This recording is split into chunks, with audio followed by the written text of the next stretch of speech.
ఒక ఊళ్ళే మొలక మొలక నాట్లేసే టైం వస్తే అలుకుడు చేస్తాను వడ్లాలుతాను మొలకకి అలుకుడు చేస్తాం కదా తుకాలు పోయేమా పెద్ద మొగోడని ఒకరిని పిలిచిరట మొగోడని మొలకలుస్తానికి పిలిస్తే ఎలుక పిల్లని చూసి ఎల్లెంకర పడ్డాడు.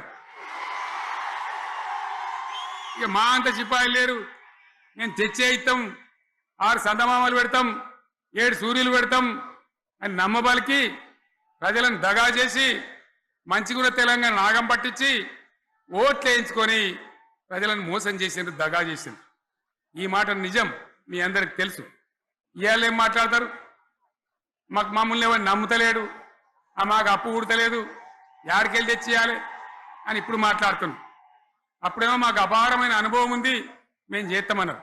ఒక్క మాట చెప్తున్నా మిత్రులారా, ఇక్కడ నోళ్ళం మనమే కాదు, నా ప్రసంగం టీవీలలో వినేటువంటి కోటాను కోట్ల మందికి కూడా నేను మనవి చేస్తా ఉన్నా. ఇంత మోసం ఉంటుందా, ఇంత దగా ఉంటుందా? ఓట్లయితే రాని అవతల పడదామని ముచ్చట్నా? ఎంతవరకు ఇది కరెక్టు? తెలంగాణ ఎంత మంచిగా పోయేది, ఇప్పుడు బొందలు పడగొట్టినరా? ఎంత ఘోరమైనటువంటి ఫలితం మనం చూస్తున్నాం. ఇవాళ ఏం జరుగుతూ ఉంది? మళ్ళీ అన్ని మోపైనాయి. ఇక దుకాణం పెడతామన్నారు, లొల్లు పెట్టిండ్రు, ఒబ్బ పెట్టిండ్రు. ఇక ఓట్లయినాక ఎత్తడు తవ్వడు మోయాడు. బాయి పడతాం జోరుగా చెప్తే 6 నెలల ఏమయ్యారంటే ఇక ఆయనతో రేపు అవుతుంది, ఎల్లుండి అవుతుంది, సంక్రాంతికి అవుతుంది, దీపావళికి అవుతుంది, మార్చి 31కి అవుతుంది. మార్చి 31 లేదు, మన్ను లేదు, ఏది కూడా చేసింది లేదు. మొత్తం ఆర్థిక పరిస్థితిని దెబ్బతీసింది.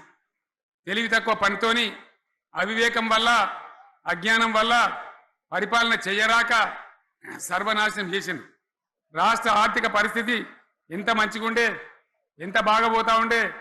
మేము కష్టపడి కడుపు కట్టుకొని నోరు కట్టుకొని సంవత్సరానికి 10 నుంచి 15 వేల కోట్ల ఆదాయం పెంచినాం. అనేక రివ్యూ మీటింగ్లు చేసినాం. ఎంత బాగా తీసుకొని పోయినాం, తెలంగాణను ఎట్లా తయారు చేసినాం, ఆ విధంగా తీసుకొని పోయినాం. ఇవాళ ఒక్క మాట మీరు అందరూ ఆలోచన చేయాలి.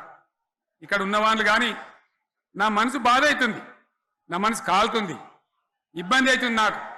నా కళ్ళ ముందటనే తెలంగాణ ఇట్లా కావడం నాకు దుఃఖం కలిగిస్తూ ఉంది. నేను ఆవేదనతో చెప్తున్నా ఈ మాట.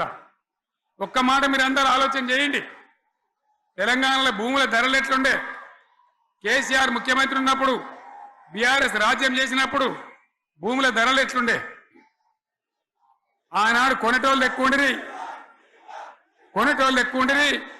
అమ్మేటోళ్ళు తక్కువ ఉండిరి. ఇవాళ ఆపతికి అమ్ముకుందామంటే భూములు కొనేటోడు ఉన్నాడా? అడుగుతున్నా భూముల ధరలు ఎక్కడికి పోయినాయి?